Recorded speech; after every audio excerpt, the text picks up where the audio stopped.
Pak Ade atas pemaparannya yang luar biasa. Kita beri aplaus yang meriah lagi nih teman-teman. Mungkin ada istilah-istilah ya.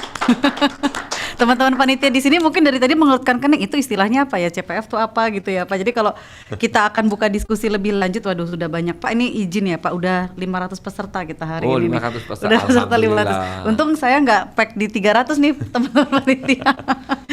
Terima kasih teman-teman Pak. Ini izin Pak, Iya. kita sapa-sapa ya Pak sedikit ya. Iya. Ada teman-teman dari PII, ada teman-teman dari BSI, perbankan Pak, ada BSI. Oh, ada BSI. Ada Bank Waduh. Mandiri juga ada. BSI siapa? BSI tadi namanya adalah ini Bu Rindang atau Pak Rindang nih ya, Rindang Putu Ardi. Oh. Terus kemudian ada Winda Bapak itu. Bapak ya Pak ya. Ibu Winda Mega, terus kemudian dari Bank Mandiri ada Pak Theodor Situmorang. Oh. Terus ini saya juga kurang apa Bu Mamai Sukaisi ya, mudah-mudahan saya tidak salah ya Pak. Terima kasih teman-teman semuanya Ya. dari teman-teman keuangan sudah ikut hadir di sini. Iya, gitu ya. itu dari perbankan Dari ya lembaga Pak. keuangan, Dari ya. yang lain juga kita sapa Pak, dari Hutama Karya. Halo semua teman-teman dari Sang Mantan Pak Wijaya Karya. Wijaya Karya. Ya, benar, Wijaya Wijaya Karya bener Karya. kan ya Pak. Sama teman-teman dari Waskita Karya ada juga? Waskita Karya saya sepertinya belum menemukan, tapi Oke. harusnya sih ada ya WSKT. Ada Pak. Ya. Pak Randi dengan Pak Asmi. Demikian teman-teman, kalau ada yang mau bertanya, panitia berarti kita tanyanya dengan buka video kah? Atau ya, oke. Kita buka untuk 2 penanya pertama. Boleh di raise hand?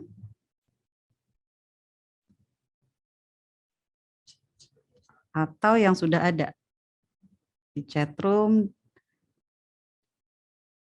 Dari Jagorawi ya, Bapak Asep Sofian. Dibacakan atau dibuka videonya Pak? Dibacakan, hah? Kameranya off ya? Oh, oke, dibacakan aja ya Pak, izin. Monggo, silakan. Izin tanya Pak Ade terkait proyek pembangunan dan pengembangan proyek tol strategi yang tengah digarap. Sumber dana apa dan dari mana agar proyek ini terrealisasi? Itu yang pertama. Kedua, upaya-upaya atau strategi apa saja untuk mengurangi utang sindikasi bank, tetapi proyek tol tetap sesuai target penyelesaiannya. Demikian, Bapak, salam sehat. Pak Sopian ya. Pak Sofian. Makasih Pak Sopian dari Jagorawi. Jadi pertanyaannya enteng banget nih nanya. Jawabnya yang susah, Jawabnya Pak. susah. Jadi apalagi pertanyaan tadi gimana caranya ngurangin KI ya gitu ya. Ya, kurang Tapi lebih. proyeknya selesai. Targetnya selesai. Nah, ini sebenarnya tugas-tugas teman-teman di lapangan nih sebenarnya. Gimana bisa menyelesaikan proyek ini sesuai dengan skop dan lingkupnya, tapi biayanya turun. Itu kalau untuk dalam fisiknya. Jadi capex-nya bisa turun, tapi skop dan lingkup itu tetap sesuai dengan yang kita harapkan. Itu kalau nurunin jumlah KI. Nah, tapi kalau nanti ketika operasi, Mas Sofian, gimana nurunnya tadi? Gimana kita mencari bunga yang lebih murah lagi dari KI yang ada. Jadi kita sekarang juga melakukan refinancing kita lakukan di beberapa ruas tol APJT sehingga kita cari dapat bunga yang lebih murah dan bunganya fix bentuknya gitu loh untuk 3 tahun atau 5 tahun sehingga apalagi dengan situasi yang sekarang kemarin The Fed naikin, nah kemungkinan bunga akan naik. Makanya kita sudah jaga-jaga. Jadi kita cari yang fixed rate 3-5 tahun kalau sudah beroperasi. Iya, Pak. Gitu. Siapa yang pertanyaan keduanya untuk mengurangi sindikasi bank tetapi proyek tol tetap sesuai target Tadi, Pak. Oh iya, oke. Kalau Jadi udah untuk ngurangin selesai. itu, kalau untuk ngurangin tadi ya, tapi proyeknya harus selesai kan? Ya gimana caranya dengan kontraktornya diawasi tuh, kontraktornya diawasi, sehingga selesainya bisa cepat, kemudian capex-nya bisa turun.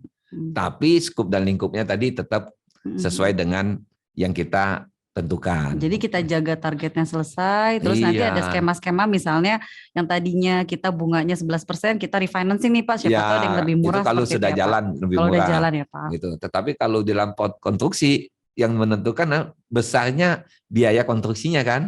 Nah, ini teman-teman di lapangan nih. Nah, karena ada perbedaan kontur tanah kan Pak Ade ini juga sangat ahli di bidang sipil ya teman-teman. Hanya bisa ngitung-ngitung doang saya. Karena ada kontur tanah misalnya beda. Beda, ya, Pak, oh ya. iya beda itu. Nah, yang penting lagi Mas Sofian sebenarnya juga tidak harus lebih kecil capex-nya, tapi kalau bisa mengakibatkan nanti ketika operasional pemeliharaan jadi mahal buat apa? Yang penting tadi mutu dan speknya sesuai dengan yang kita harapkan. Gitu ya. Gitu ya Pak Sofyan. Mudah-mudahan menjawab pertanyaan Pak Sofyan nih. Siap. Terima kasih Pak Sofyan atas pertanyaannya. Kita buka kesempatan buat rekan-rekan yang lain. Nggak harus dari sipil, tapi mungkin rekan-rekan dari keuangan atau dari berbagai Dari luar. latar. Dari luar kita buka kesempatan dari teman-teman panitia. Siapa tuh? Ini Pak David. Ini ada di layarnya tertampang nih Pak David ya.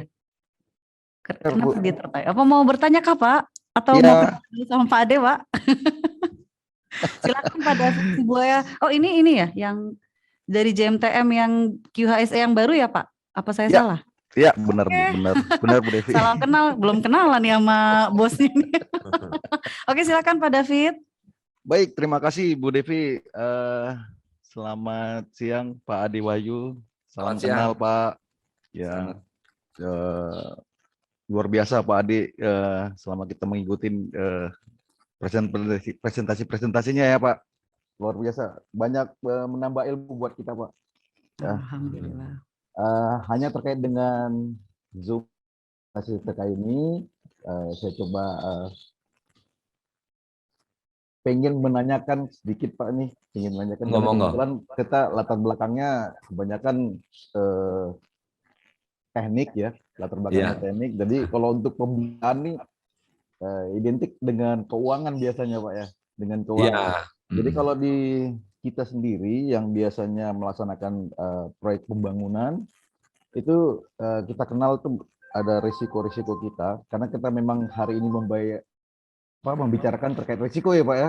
Iya, monggo Pak David. Risiko pembiayaan, ada risiko pembangunan, risiko peralatan, force major juga risiko buat kita.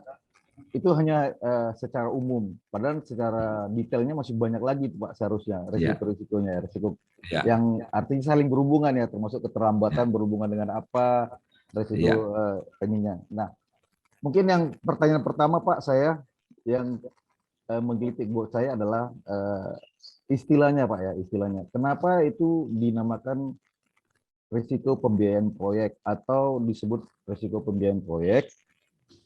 Kan karena kita kenal juga ada risiko pembiayaan korporasi dan itu keuntungannya apa menggunakan risiko pembiayaan proyek tersebut buat kita. Itu yang pertama Pak.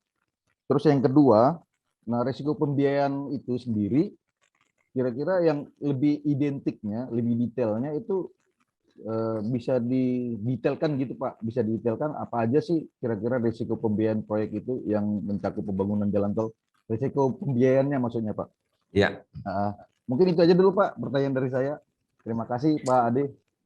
Terima kasih. Terima kasih Pak David Sibuaya. Ditunggu nih di lapornya. Jadi yang pertama Pak istilah kenapa dinamakan risiko pembiayaan proyek Pak. Terus yang kedua risiko pembiayaan proyek itu detailingnya seperti apa? Apakah mungkin nanti ada pembebasan lahan dan seterusnya. Silakan Pak Ade. Terima kasih Bu.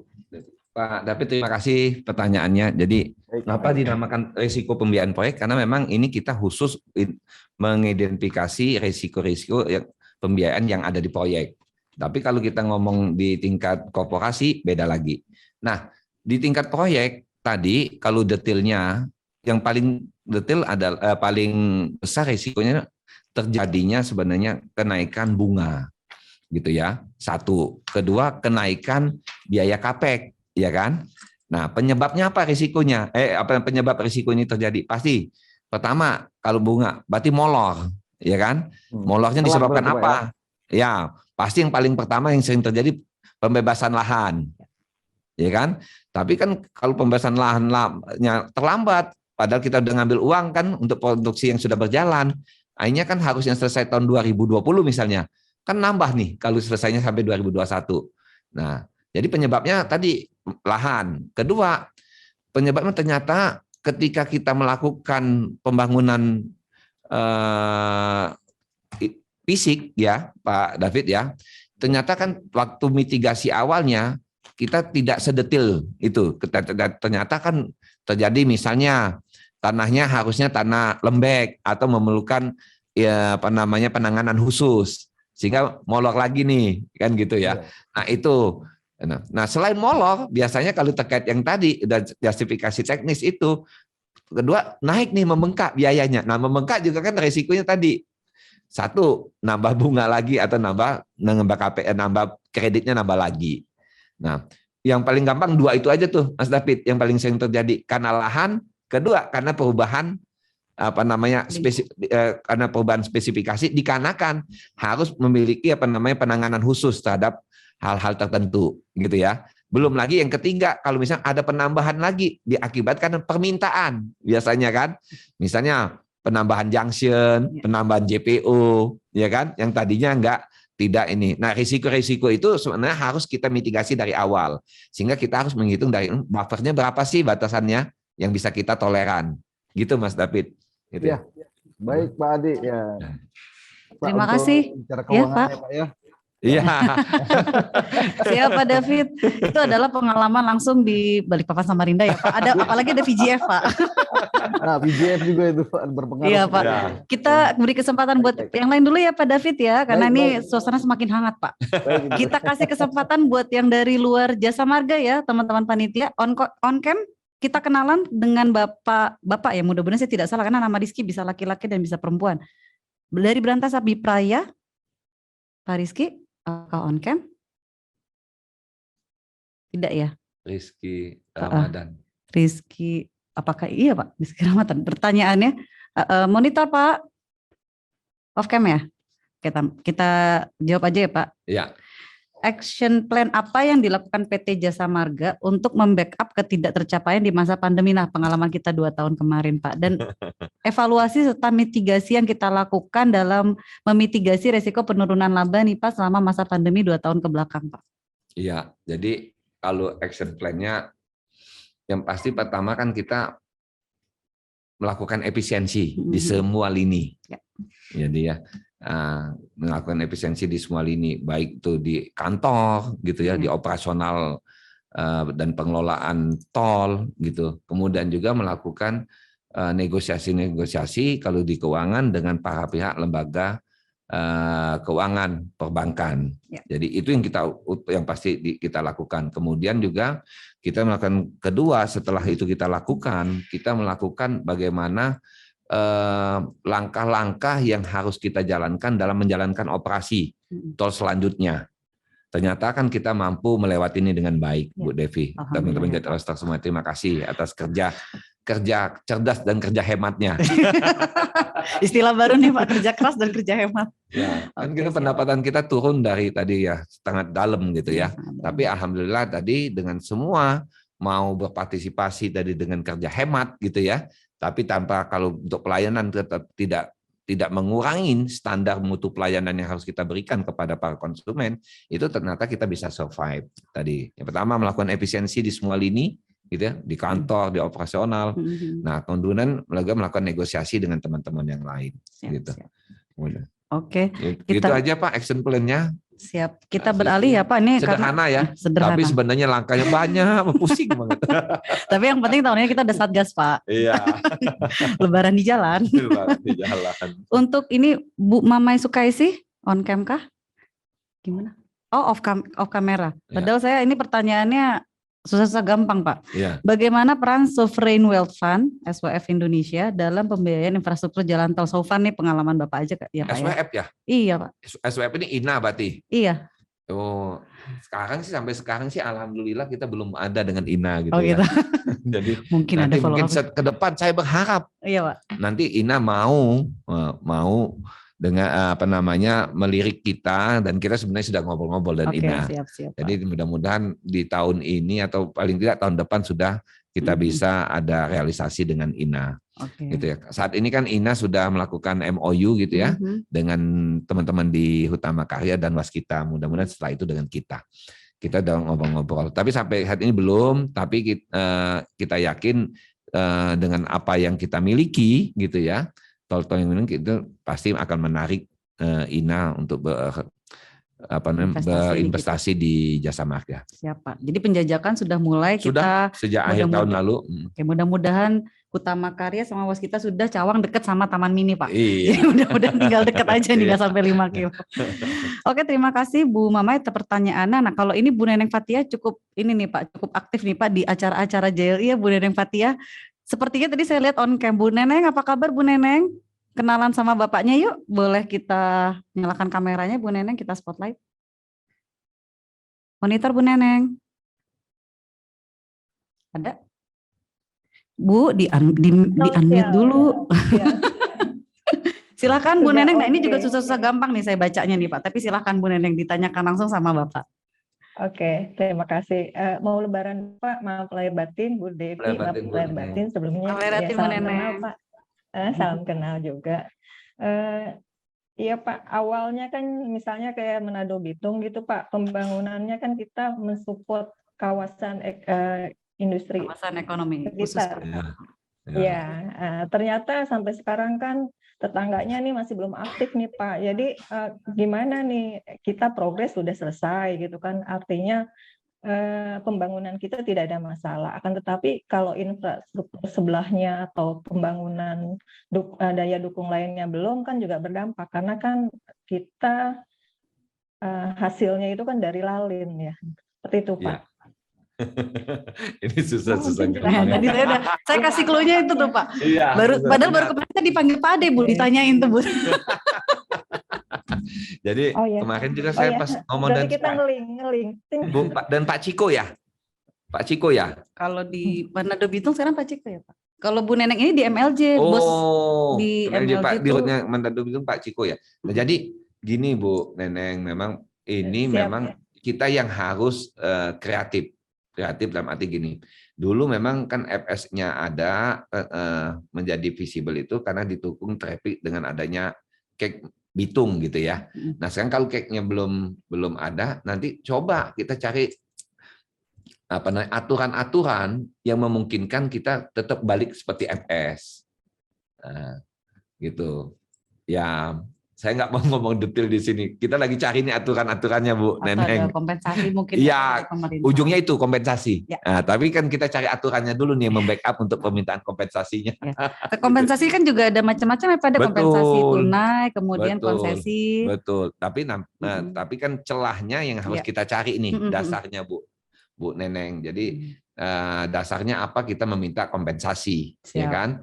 Nah, tadi kan kalau lalin kan bukan jaminannya kita. Tapi dulu pada waktu FS-nya, apalagi yang disampaikan ke kita sebagai calon investor itu, dulu bakal ada ABCD. Kalau ABCD-nya nggak ada kan bukan itu kan kita menghitung kan sudah nyampaikan kalau ABC ada kan, gitu loh. Nah ini yang kita harus mencari tadi celah-celah yang baik dan bisa kita gunakan untuk meminta yang disebutkan Bu Devi tadi. Saya nggak mau ngomong itu sebenarnya langsung gitu minta kompensasi lah gitu ya gitu. Tapi apa yang membuat kita bisa meminta kompensasi gitu Bu Neneng, gitu.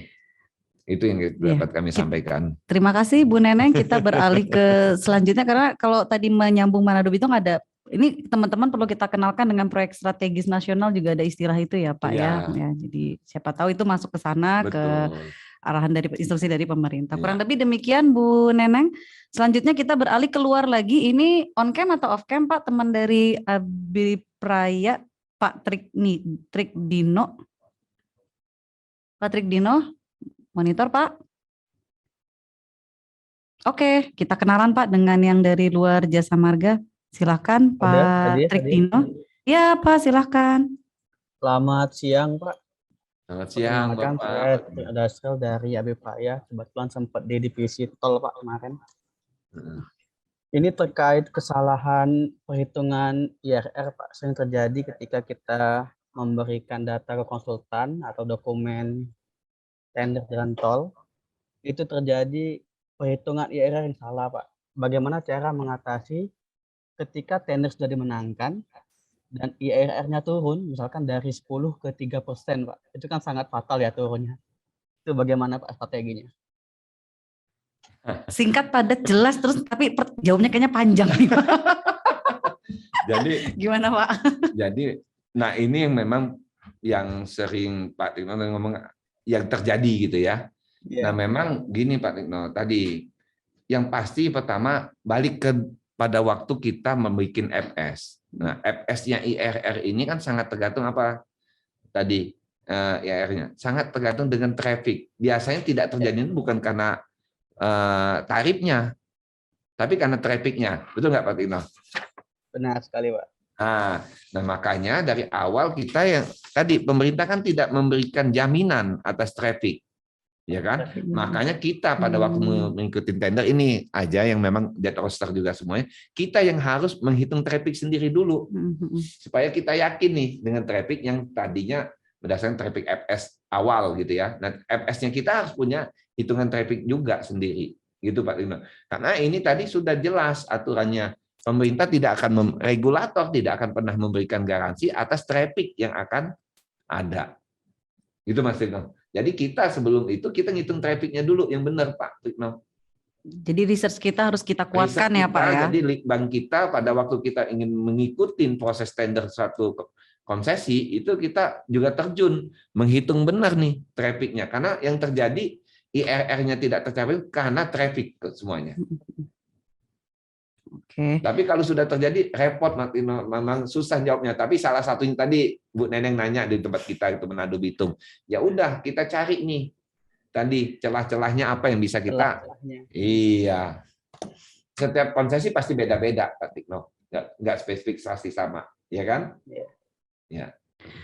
Oke, terima kasih. Ini kalau yang pertanyaannya mirip-mirip saya ini ya, saya izin sudah dijawab ya. Jadi kita cari pertanyaan yang dari EPL, Mbak Syafira, Kakak Syafira, apakah on cam Kakak Syafira?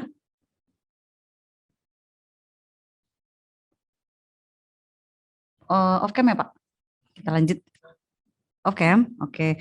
Bagaimana manajemen risiko ini sudah ya Pak ya pada perhitungan rencana bisnis jalan tol baru kan kita litbangnya kita kuatkan. Iya. Nah ini Pak ada pertanyaan, apakah nilai yang tertera dalam rencana bisnis perlu menggunakan safety factor sebagai mitigasi dari risiko dimaksud? Jika iya, aspek apa saja dari safety factor tersebut yang perlu digunakan? Jadi sebenarnya kalau safety factor tuh tergantung tadi dengan tingkat keyakinan kita. Ya. Nah, tapi safety factor-nya memang tetap harus ada di dalam itu. Istilahnya buffer-nya kan masing-masing harus ada nih. Tapi yang paling penting sebenarnya bukan itu tadi. Bagaimana kita meyakinin FS yang kita buat ini bakal kejadian. Oh, jadi kembali lagi ke litbangnya ya Pak ya? Jadi pada waktu proses awalnya, jadi ketika kita menyusunnya benar nih, yang paling penting itu adalah kajian trafficnya kita, gitu kan? Kajiannya kuat. Kemudian yang kedua didukung dengan supaya CAPEX-nya nggak membengkak, kajian terhadap keengineeringan, terhadap desain awal, kemudian ke tanah, terhadap penlock yang setelah ditetapkan itu. Nah itu yang harus detail sehingga nanti tidak ada biaya-biaya kejutan. Sebenarnya itu. Oke, kalau safety factor kan bingung kita ngomongnya. Nanti safety factornya kebesaran safety factor nggak dapat konsesinya. Betul. Secara jangka panjang juga nggak menguntungkan ya Pak ya. Iya, nggak menguntungkan. Makanya jangan ada sampai biaya kejutan tadi. Ya yang pertama memang penting kajian traffic, kemudian kajian terhadap keengineeringan terhadap fisik infrastrukturnya sendiri. Oke. Iya, harus detail, harus kita pahami dari awal. Ada tanah lembek kah atau tanah yang butuh perhatian khusus. Kemudian ada perubahan, kalau memang ada perubahan awal ketika kita lihat misalnya contoh di Balsam lah kita sebut ya dulu ya. Dulu karena tanahnya mungkin tadinya maunya pakai timbunan ini aja, ternyata kan pakai pile cap. Nah, gitu contohnya. Tapi kalau dari awal kita sudah bisa ini kan kita pada waktu proses pelelangan kita sudah menyampaikan itu di RTA-nya. Betul, Pak. Iya kan? Itu aja. Ya. Ini pengalaman aja Bu Depi jawabnya. Soalnya pengalamannya sama nih teman-teman. Pernah di Balsam juga alumni. Contohnya saya sebutkan satu itu aja. Iya. Karena di Balsam tanahnya memang cukup unik ya Pak, bekas tambang ya Pak. Betul. Ya kebanyakan. Kita beralih ke luar lagi nih. Mudah-mudahan on cam karena Pak Ade tadi sempat nanya sama saya, waskita ada nggak? Coba kita panggil Pak Randi. On cam? Mudah-mudahan on cam. Kalau bisa on cam, soalnya Pak Ade ini kan direktur keuangan ya. Pak Randi, monitor Pak Randi.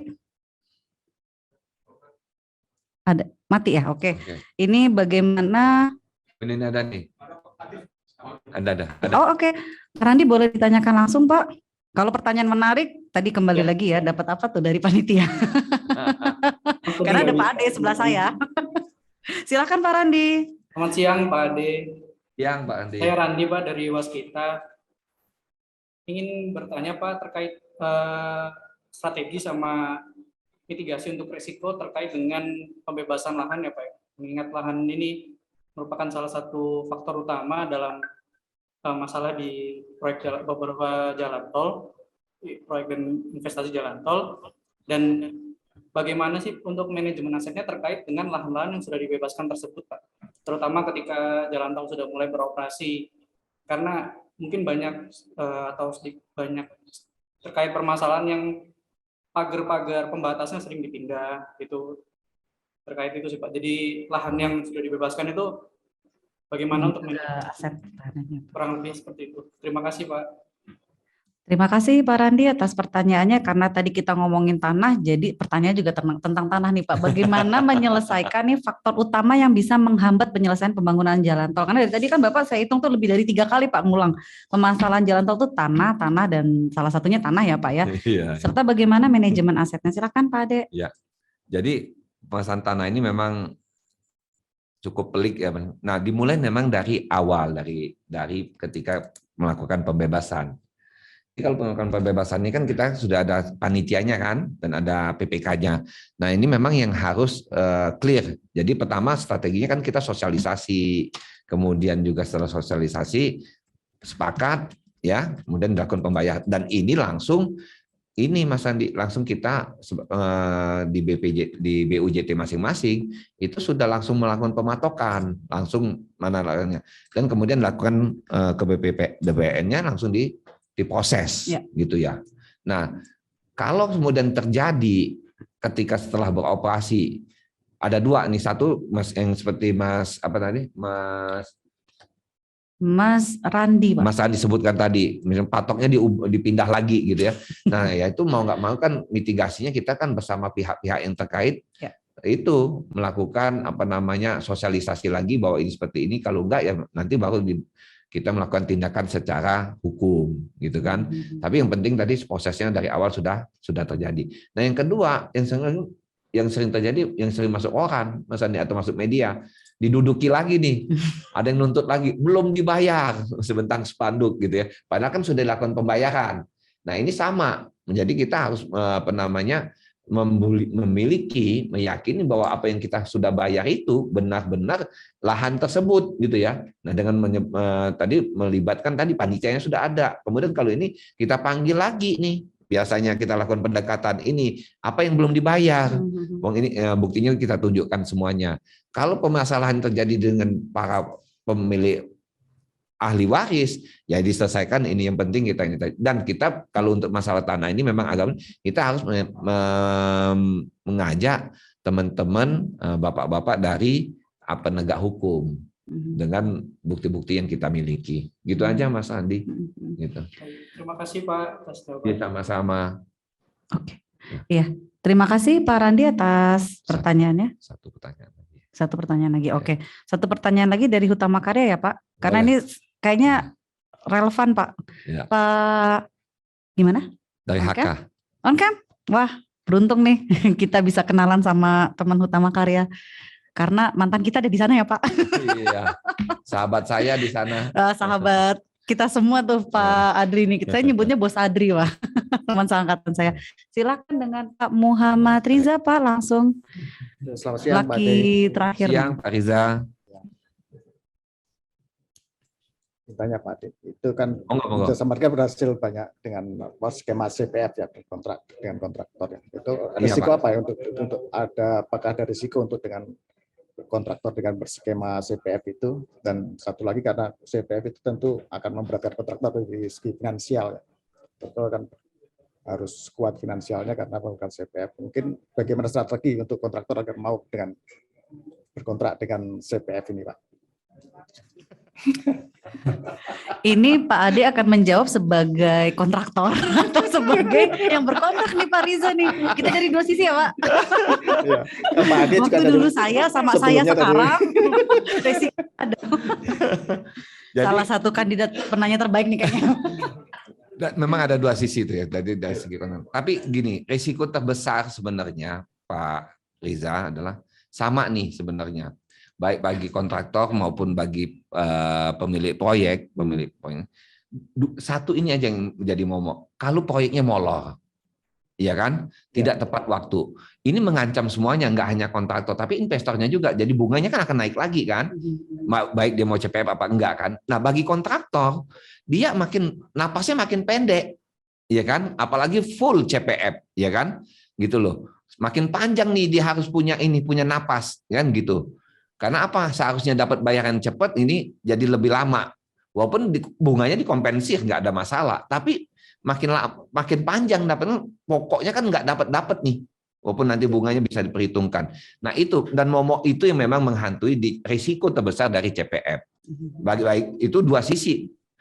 Jadi yang risiko tadi yang disebutkan di depan, yaitu molornya karena pembebasan lahan atau penambahan ruang lingkup itu, nah itu, ya kan, itu yang mengakibatkan risiko terbesar tuh, apalagi bagi kontraktor sebenarnya, kalau dia full CPF gitu ya. Nah, bagi investor sama, bunganya kan makin membengkak, mau CPF maupun enggak kan masih nambah lagi. Itu aja sih. Tapi kalau trik-triknya nanti kita ngobrol lah. Mau trik kontraktor, mau trik ini nanti ngobrol. Karena CPF ini kan terus terang saya dulu yang menolakkan pertama nih. Ya. Sebenarnya.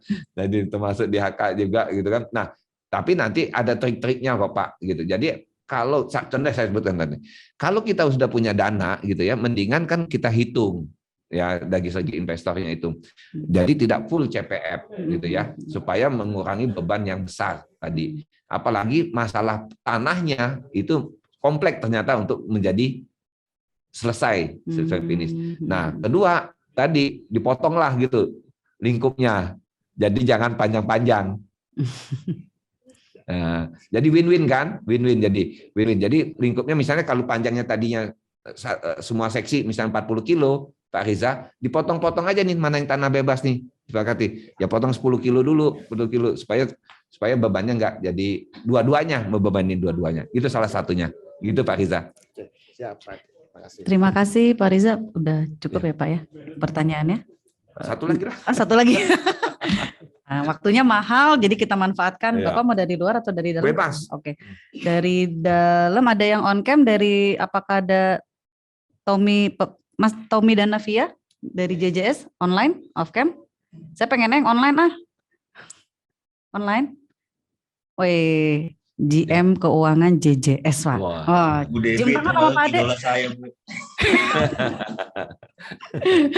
Nama Pak di atas dulu. Silakan Mas Tommy. Pak, kalau mengelola jalan tol kan beda nih Pak dengan kita kayak mengelola perumahan ya. Saya ngeliat di Serpong, jalan itu dimasukkan ke harga perolehan rumah Pak. Betul. Rumahnya. Nah, kalau di properti, oke. Kalau di jalan tol nggak bisa ya Pak. Misalnya kita nggak cuma jalan aja Pak.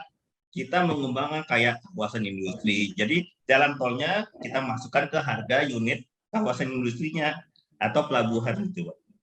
Nah, jadi kan cepat tuh nggak harus 20 atau 15 tahun.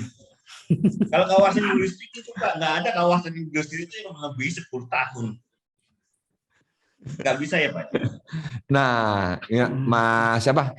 Pak Tommy dan Navia Pak. Nah, Mas Omi, ini permasalahannya. Ketika ditawarkan pertama kepada kita, skup dan lingkupnya PPJT itu hanya jalannya saja. Makanya yang akhirnya yang menikmati banyak gitu ya teman-teman roster, teman-teman infrastruktur semuanya, akhirnya yang menikmatin siapa Mas Tommy? Yang paling banyak itu yang sektor tadi ya, yang Mas Tommy sebutkan tadi tuh, yang punya uang dia bisa tahu tempatnya, dia cari lahan dulu tuh, dia punya modal, cari lahan dulu, dia kembangkan kemudian. Nah kita nih roster-roster yang harus kreatif seperti itu ke depannya. Wong kita tahu penlocknya kok, teman-teman yang pengembang lain juga kayak HK, Waskita gitu ya. Kita yang harus kreatif, karena kalau itu nggak bisa digabung Mas Tommy. Gitu ya, nggak bisa karena kan waktu PPJT-nya kan memang secara regulator BPJT hanya bisa lingkupnya itu saja memberikannya.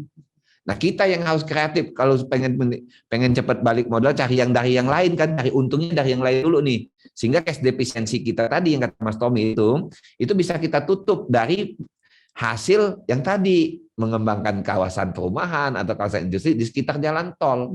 Jadi pengembangan Harusnya. areanya ya Pak ya? Betul. Nah kalau kita nggak gitu kan yang akhirnya menikmati siapa? Pak Koster atau teman-teman yang lain yang Mas Tommy sebutkan tadi. Gitu. Kita yang harus jeli membaca itu Mas Tommy. Iya. Gitu ya. Boleh nambah nggak Pak? Boleh. 5.000. Kalau Bapak harus memilih nih Pak. Direktur Keuangan, perhitungan, semua dihitung nih. Gimana Mas Tommy? Kalau Bapak disuruh memilih, kan kita BUMN Pak ya. Ya. Bapak disuruh memilih mengembangkan jaringan jalan, atau disuruh cetak laba, Bapak pilih mana? Terjebak hati-hati Pak. Ya, ini kan pertanyaan Mas Tommy kan? Iya. Kalau disuruh milih, kalau saya disuruh milih tadi 2 itu aja bilang, saya pilih cetak laba lah. Tapinya, kalau ini merupakan penugasan gitu ya, untuk yang tadi ini, dan nanti kan kita bisa ngomong Mas Tommy, apa yang harus kami akan lakukan ini, tapi apa yang kami dapat bantuannya berupa apa? Ya. Harus ngomong banget. Ada if-nya tuh kalau dapat tadi mengembangkan kawasan gini-gini, tapi kita kan harus ngomong kan kita hitungan ekonomi karena BUMN selain agent development tetap tuntutan utamanya juga tetap profit, ya kan? Nah, tapi kalau kita menjalankan tugas itu, kita harus penuhi sebagai agent of development. Tapi kita nyampaikan kalau kita dapat tugas ini hitungannya begini, nah kami dapatnya bisa dibantu apa? Harus tetap ada ngomongnya Mas Tommy. Dan kita harus menjalankan tugas. Tetap. Jangan asal yes bos ya Pak. Jangan ngomong gitu. Harus begitu ngomongnya. Kita menjalankan tugas, tapi dengan analisa yang kita berikan. Ini Pak, ini. Tadi lead banknya Pak. Iya, nanti kita Pak nanti dibantu apanya gitu. Tetap harus. Tapi karena kita selain agent of development dituntut juga, apalagi kita perusahaan publik mencetak profit. Ya. Gitu. Terima kasih Pak, terima kasih Bu Sama-sama. Cukup Mas